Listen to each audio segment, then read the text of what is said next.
നിലവിൽ പരിശോധിക്കുന്നത് ഒരു സഹകരണ ബാങ്കിലെ തൃശൂർ മാള സഹകരണ ബാങ്കിലെ തട്ടിപ്പ് കേസാണ്. മാള സഹകരണ ബാങ്കിലും കരുവന്നൂർ മോഡൽ തട്ടിപ്പാണ് നടന്നത്. വർഷങ്ങളായി കോൺഗ്രസ് ഭരിക്കുന്ന മാള സർവീസ് സഹകരണ ബാങ്കിലാണ് ക്രമക്കേട് കണ്ടെത്തിയത്.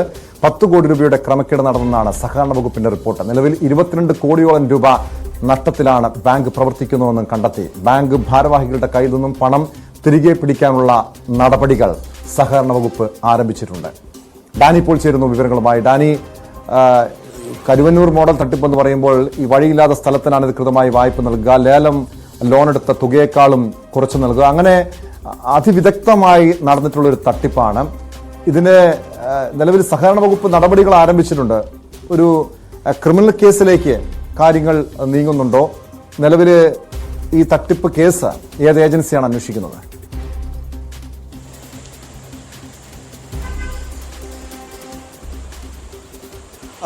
ടോമ, ഇത് സംബന്ധിച്ച് സഹകരണ വകുപ്പിൻ്റെ തന്നെ ഒരു ഓഡിറ്റിംഗ് നടന്നിരുന്നു. ഈ ഓഡിറ്റിങ്ങിലാണ് ഇത് സംബന്ധിച്ചുള്ള ഒരു ക്രമക്കേടുകൾ കണ്ടെത്തിയിരുന്നത്. അതനുസരിച്ചുകൊണ്ട് സഹകരണ ജോയിന്റ് രജിസ്ട്രാറാണ് ഇത് സംബന്ധിച്ചുള്ള റിപ്പോർട്ട് സമർപ്പിക്കുകയും ചെയ്തിരിക്കുന്നത്.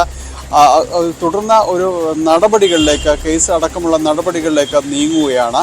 അതിനുള്ള പ്രാഥമികമായ ചട്ടങ്ങൾ ഇതെല്ലാം തന്നെ പൂർത്തിയാക്കുകയും ചെയ്തിരിക്കുന്നു. കാലങ്ങളായി കോൺഗ്രസ് ഭരണസമിതിയാണ് മാള സർവീസ് സഹകരണ ബാങ്ക് ഭരിക്കുന്നത്. ഇതിൽ ബാങ്കിന് ഇതുവരെയും ബാങ്ക് ഇപ്പോൾ പ്രവർത്തിക്കുന്നത് 22 കോടി രൂപയുടെ നഷ്ടത്തിലാണ് ബാങ്ക് പ്രവർത്തിക്കുന്നതെന്നാണ് പറയുന്നത്. അതോടൊപ്പം തന്നെ ഈ വർഷം സാമ്പത്തിക വർഷം, അതായത് കഴിഞ്ഞ സാമ്പത്തിക വർഷം 2023 മാർച്ച് അവസാനിക്കുമ്പോഴേക്കും അതിൽ വന്നിരിക്കുന്ന ഒരു തരളധനത്തിൻ്റെ നഷ്ടം എന്ന് പറഞ്ഞാൽ 5 കോടിയിൽ പരം രൂപയുടെ കുറവടക്കം കണക്കാക്കുന്നുണ്ട്. അപ്പോൾ ഈ രീതിയിൽ വലിയ ശോചനീയമായ രീതിയിലേക്ക് ധനസ്ഥിതി മാറുമ്പോഴാണ് ഈ ഒരു ഓഡിറ്റിങ്ങിലേക്ക് കടക്കുന്നത്. എന്താണ് അവിടെ നടന്നതെന്ന് സംബന്ധിയായ കാര്യങ്ങളിലേക്ക് അന്വേഷണം നടക്കുമ്പോഴാണ് കരുവന്നൂർ മോഡൽ തന്നെയാണ് ഇവിടെയും ആവർത്തിക്കപ്പെട്ടിരിക്കുന്നത്. ഇത് കോൺഗ്രസ്സുകാരാണ്, ഈ ഭരണസമിതിയാണ് ഇതിന് പിന്നിൽ. അപ്പോൾ ഈ ഭരണസമിതിയുടെ നേതൃത്വത്തിൽ കഴിഞ്ഞ കുറേ നാളുകളായി നടക്കുന്ന ഇടപാടുകളെല്ലാം സംശയത്തിൻ്റെ നിഴലിലേക്ക് വന്നു. അത് കൂടുതൽ പരിശോധന നടത്തുമ്പോഴാണ് ഇത്ര 10 കോടിയിലധികം രൂപയുടെ നഷ്ടം കണക്കാക്കുകയും ചെയ്യുന്നത്. ഇതിൽ പ്രധാനമായും തന്നെ അതിൽ വന്നിരിക്കുന്നത് ഈ അനർഹമായ രീതിയിലുള്ള ഓണറേറിയം, ശമ്പളം, ഇത്തരം കാര്യങ്ങളെല്ലാം തന്നെ ഇവർ കൈപ്പറ്റുക. ഭരണസമിതി അംഗങ്ങളെല്ലാം തന്നെ അത്തരം കാര്യങ്ങളിലൊന്നും തന്നെ ഈ നഷ്ടങ്ങളിലേക്ക് പോകുമ്പോൾ ആ കൈപ്പറ്റുന്ന പണത്തിലൊന്നും യാതൊരു കുറവുമില്ല, അതിൽ വളരെ കൂടുതൽ കൈപ്പറ്റിയുള്ളൂ. ഒപ്പം തന്നെയാണ് ഈ ലോൺ എടുക്കുന്നത്, ഈ വസ്തു ലോൺ എന്ന് പറയുന്നത് ഇവർക്കെല്ലാം ഒരു അക്ഷയകനിയായി മാറുന്ന ഒരു രീതിയിലാണ് ഈ സഹകരണ ബാങ്കിൽ കൈകാര്യം ചെയ്യുന്നത് ഭരണസമിതി.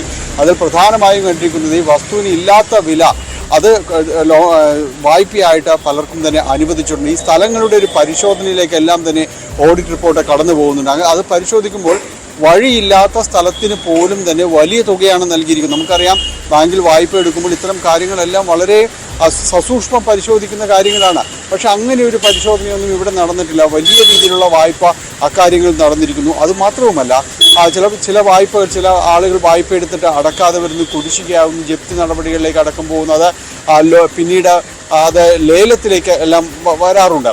അപ്പോൾ ആ ലേലത്തുക ഇവരുടെ ഇഷ്ടക്കാർക്ക് വളരെ കുറഞ്ഞ രീതിയിൽ ഈ വായ്പ തുക എത്രയാണോ ബാങ്കിന് കിട്ടാനുള്ളത് അതിനേക്കാളും വളരെ താഴ്ത്തി അത് ലേലം ചെയ്യുമ്പോൾ അത് അനുവദിക്കുന്ന രീതിയിലേക്ക് വന്നിരിക്കുന്നു എന്നതാണ്. അതിൽ ഗുരുതരമായ വീഴ്ചകൾ വന്നിരിക്കുന്നു. ഒപ്പം ഈ സഹകരണ ബാങ്കുകളുടെ ഇപ്പോഴത്തെ ഒരു വലിയ ഇടപാടുകളാണ് പലപ്പോഴും ഓണച്ചന്തകൾ നടത്തുക, കൃഷി സംബന്ധമായ കാര്യങ്ങളിലുള്ള ഇടപെടലുകൾ നടത്തുക. അത് വലിയ രീതിയിലേക്ക് സഹകരണ ബാങ്ക് അത് പ്രോത്സാഹിപ്പിക്കുകയും കാര്യങ്ങളുമെല്ലാം ചെയ്യും. ഇതെല്ലാം വൻ തുകയാണ് ഈ രീതിയിലെല്ലാം തന്നെ കൈപ്പറ്റിയിരിക്കുന്നത്. അതിലേക്ക് വേണ്ട വലിയ രീതിയിലൊരു വിഹിതം, ലാഭവിഹിതമോ മറ്റ് അതിന്റെ നടത്തിപ്പ് കാശ് പോലും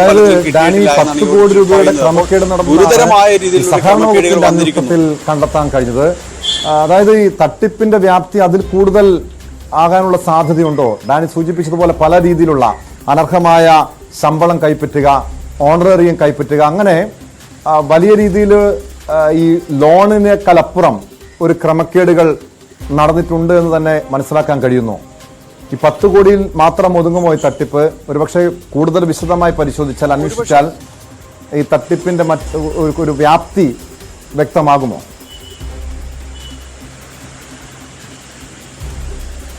ഒരുപക്ഷെ അത്തരം രീതികളുണ്ടാകാം. കാരണം നമുക്കറിയാം കരുവന്നൂർ ബാങ്ക് തട്ടിപ്പ് അത് ആദ്യം ചെറിയ തുക എന്ന രീതിയിലേക്കെല്ലാം തന്നെ പലരും അതിനെ ഇകഴ്ത്തി കാണിച്ചു. പിന്നീട് EDയുടെ അടക്കം റഡാറിലേക്ക് വരുമ്പോൾ ആ തട്ടിപ്പിൻ്റെ എത്ര തുക തട്ടിച്ചു എന്നത് സംബന്ധിച്ച് ഇപ്പോഴും ചില സംശയങ്ങൾ നിൽക്കുകയാണ്. കാരണം അത്രയ്ക്ക് തുകയാണ് പലപ്പോഴും വായ്പ മറ്റിനങ്ങൾ ഇതെല്ലാം തന്നെയായിട്ട് മാറ്റിയിരിക്കുന്നു. അപ്പോൾ അതുപോലെ ഇവിടെയും ഒരുപക്ഷെ ആവർത്തിക്കപ്പെട്ടേക്കാം.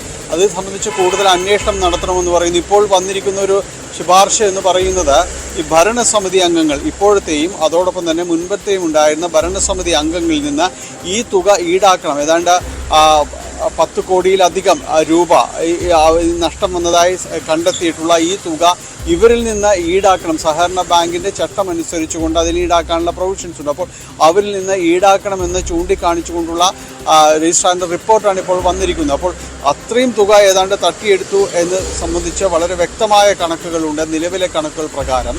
അതുകൂടാതെ ഈ വായ്പ ഇരട്ടിപ്പ് എന്നത് സംബന്ധിച്ചാൽ എത്രത്തോളം തുക വന്നിട്ടുണ്ട് എന്ന് അത്തരം കാര്യങ്ങൾ കണക്ക് കൂട്ടണമെങ്കിൽ കൂടുതൽ അന്വേഷണം നടത്തേണ്ടതുണ്ട്.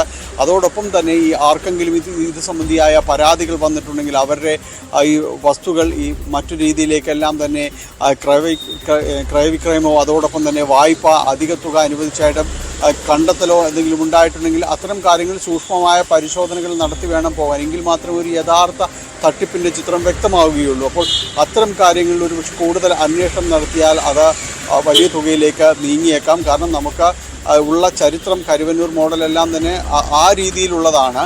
അപ്പോൾ ഇത്തരം തട്ടിപ്പുകൾ കോപ്പിയാക്കുന്നതിന് രാഷ്ട്രീയ ഭേദമൊന്നും എവിടെയും ഇല്ല എന്ന് തന്നെയാണ് ഇതിൽ തെളിയുന്ന മറ്റൊരു ചിത്രം. അതിനെല്ലാം ഒരു തത്വശാസ്ത്രമേ ഉള്ളൂ, സാമ്പത്തിക ശാസ്ത്രമേ ഉള്ളൂ. അത് തട്ടിയെടുക്കുക എന്നത് മാത്രമാണ്. സാധാരണക്കാർ ഇതിൻ്റെ കൂടുതൽ അതിൻ്റെ ആഘാതം അനുഭവിക്കുക എന്നതാണ്. അപ്പോൾ ഇത്തരം കാര്യങ്ങൾക്ക് തടയിടുന്നതിന് വേണ്ടിയാണ് സഹകരണ വകുപ്പിൻ്റെ ഇപ്പോൾ ഒരു നടപടികളിലേക്ക് അടക്കം കടന്നിരിക്കുന്നത്. ഇനി ഒരുപക്ഷെ കൂടുതൽ അന്വേഷണവും ഈ കാര്യങ്ങളിൽ ഉണ്ടായേക്കാം.